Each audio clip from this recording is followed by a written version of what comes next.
rain hadn't stopped since morning. The parking lot outside Ridgewood High looked like a mirror grey clouds reflected in. Small puddles, students rushing in with their hoodies up, backpacks half-zipped. The bell hadn't rung yet when a black car pulled up quietly near the gate. From it stepped a girl no one had seen before. She had short brown hair tucked behind her ears, eyes sharp but calm, and a navy blue jacket with no brand logo. Her name was Lena Cross, 17, a transfer student who had already attended 3 schools in the past 2 years. Rumors whispered that her father was military. No one knew why she moved so often, and Lena didn't explain. She carried no makeup, no jewelry, no loud colors, just a simple black backpack, and the calmness of someone who'd seen far more than teenage drama. Inside, the hallways buzzed with noise. Groups of friends laughed, lockers slammed, sneakers squeaked. Lena walked through them quietly, observing. Her expression gave away nothing, but her posture was perfect, shoulders square, steps balanced, eyes always scanning corners without turning her head. Years of habit. Years of being told to read the room before entering it. By lunchtime, everyone knew the new girl barely spoke. When asked where she was from, she just said Virginia. When asked what she liked to do, she said swim. The cheerleaders giggled at that.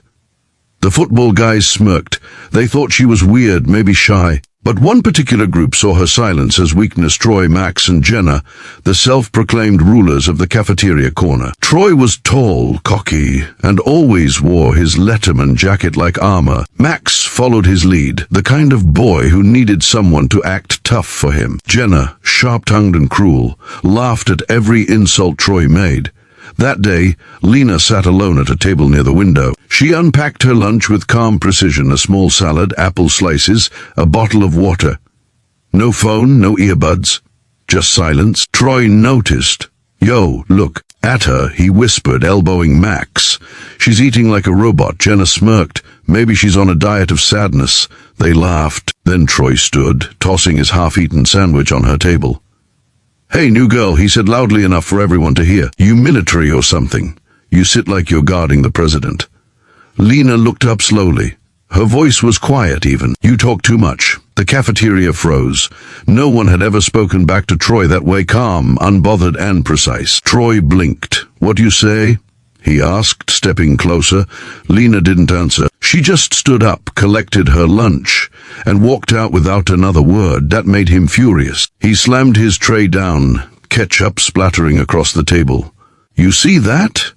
She thinks she's better than us." After school, the rain stopped, but the sky stayed dark. Lena walked toward the side gate, her hands in her jacket pockets. She didn't notice the group of 3 waiting by the bike racks, or maybe she did, and didn't care. Troy leaned on a metal bat, spinning it lazily in his hands. "Hey, soldier girl," he called, "where you going so fast? You too good to talk to us?" Lena stopped. Slowly, she turned around. Her face stayed expressionless. "You don't want to do this," she said. "Oh, yeah?" Troy stepped closer, tapping the bat against his palm. "And why's that? You gonna call your daddy?" His voice echoed against the concrete wall. Max chuckled nervously. Jenna recorded on her phone, grinning. Lena sighed softly, looking down as if tired. "Last warning," she said. Troy lifted the bat, not to hit her but to scare her. The metal glinted under the grey sky. "What are you gonna do, new girl? Cry?" But before he finished the word, Lena moved. It happened too fast for the eye to follow. Her left hand shot forward, grabbing the bat mid-swing, twisting her wrist in a motion so fluid it looked rehearsed.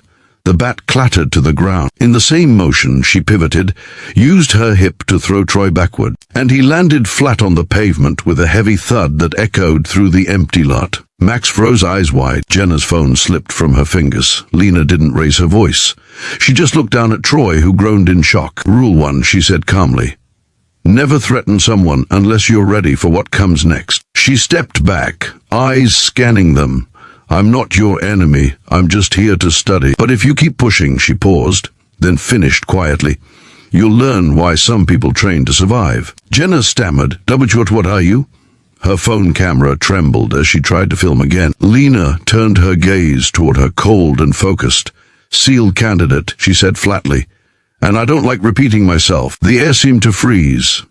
Even the wind stopped. Max stumbled back, pulling Troy up by the arm. The boy's face was pale, ego shattered.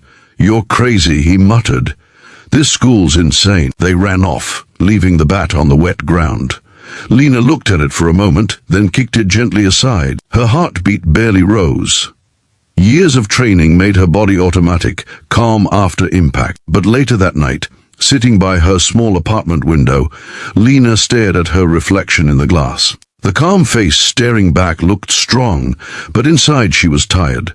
She hadn't wanted this new town, new bullies, same story. Her father's words echoed in her mind. Stay disciplined, stay quiet. You don't need to prove yourself unless you're in danger. But danger followed her everywhere, like a shadow that refused to die. The next morning, whispers filled the halls. Someone uploaded the short video. Jenna managed to capture the moment Lena disarmed the bat. It spread like wildfire across campus. Comments flooded in. Who is she? She flipped Troy with one hand. No way she's normal. Even teachers noticed. Mr. Carson, the gym coach, stopped her after class. Miss Cross, he said, scratching his beard, where'd you learn that move? Lena replied politely, my dad taught me. He nodded slowly. Your dad must have been one hell of a coach. She gave a faint smile. Something like that. By afternoon, the once cocky trio avoided her like she was radioactive, but new eyes followed her, now curious, intrigued, half afraid.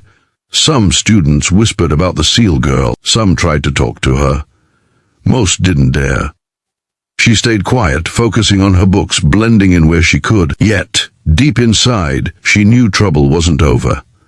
When people's pride breaks, they don't forget easily. That evening, as she walked home through the quiet streets, she sensed movement behind her, shadows in the alley, voices whispering. Familiar laughter Troy's. They hadn't learned, not yet. She stopped walking, took a deep breath, and whispered to herself, I warned them. The camera of fate was ready to roll again.